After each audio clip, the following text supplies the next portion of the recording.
আমি আপনাদেরকে একজন সফল ব্যক্তি সম্পর্কে বলতেছি। জুলাইবিস রাদিয়াল্লাহু আনহু ছিলেন কালো মানুষ। কেমন? একটু কালো, খুব উচ্চ বংশের না, খুব সুদর্শন না, খুব লম্বা না, খাটো টাইপের মানুষ, একটু বেটে টাইপের মানুষ। টাকা পয়সা একদমই নাই, একদমই টাকা পয়সা নাই, বংশমর্যাদা এইসব দিক থেকে তাকে আন্ডার স্টেমেট করা হয় আর কি। এমনকি ফিজিক্যাল স্ট্রাকচারও তারা আমাদের অনেকের মধ্যে সুদর্শন না।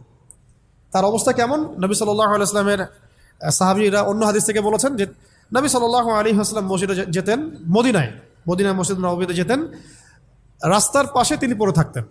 ধরেন আমরা মসজিদে হেঁটে আসতেছি, রাস্তার পাশে একজন বসে আছেন, গায়ের জামা কাপড় খুব একটা উন্নত না, ছেঁড়া, তাসবিহ নিয়ে জিকির করতেছেন। আপনি কি খুব ফোকাস করবেন তার দিকে? করবেন না কিন্তু। তো মানুষ তার দিকে ফোকাস করে না খুব একটা, যাওয়া আসা করে, সে পড়ে থাকে। কেউ খাবার দিলে খায়, না দিলে খায় না। এইভাবেই তার দিন যাচ্ছে। কোথাকার ঘটনা এটা? মদিনায়, হিজরতের পরের ঘটনা। সাহাবীর নাম জুলাইবিস রাদিয়াল্লাহু আনহু। খুব উচ্চ বংশের না, অর্থবিত্ত নাই। বারবার বলছি, আমি রিপিট করতেছি কেন? বিকজ এটা আপনাদের সাথে অনেক অনেক মানে সাইকোলজিক্যালি মিলবে বিষয়টা অনেকের সাথেই, এবং এটা আমাদের খুব ভালো করে জানাও দরকার আছে।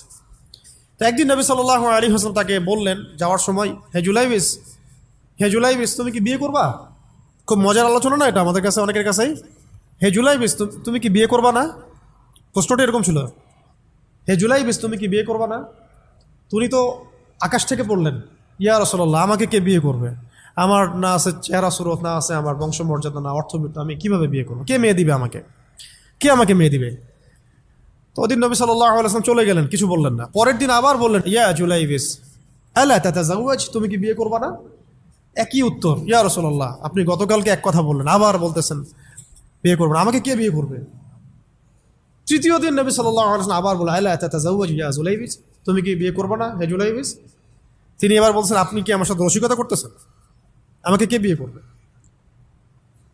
তো নবী সাল্লাল্লাহু আলাইহি ওয়াসাল্লাম বললেন যে অমুক আনসারী সাহাবীর বাসায় যাও। অমুক আনসারী সাহাবীর বাসায়, আনসারী সাহাবী কারা? যারা মুহাজির সাহাবীদেরকে আশ্রয় দিয়েছেন। অমুক আনসারী সাহাবীর বাসায় যাও, সেখানে একজন বিবাহযোগ্য নারী আছে, মেয়ে আছে, তাকে গিয়ে বলো যে আমি রাসূল সাল্লাল্লাহু আলাইহি ওয়াসাল্লামের পক্ষ থেকে আমার বিয়ের প্রস্তাব নিয়ে আসছি।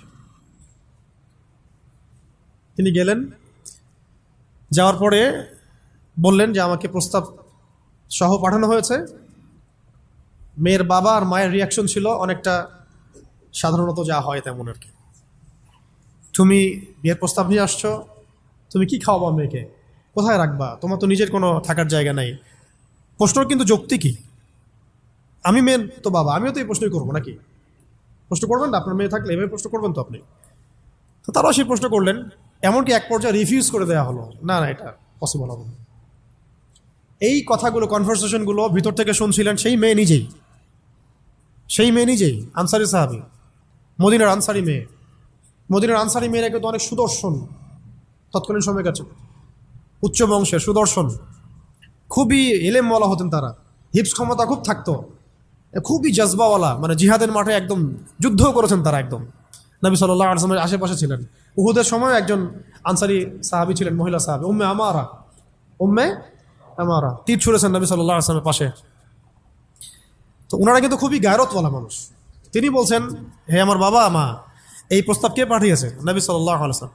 যে প্রস্তাব রাসূল পাঠিয়েছেন সেটাকে কিভাবে তোমরা ডিনাই করো? আমি জুলাইবিসকে বিয়ে করবো ইনশাআল্লাহ। কে বলছেন এটা? আপনি পুরা সিস্টেম খুঁজে এরকম একটা আনসারী সাহাবীর মতো মেয়ে আমাকে দিতে পারবেন?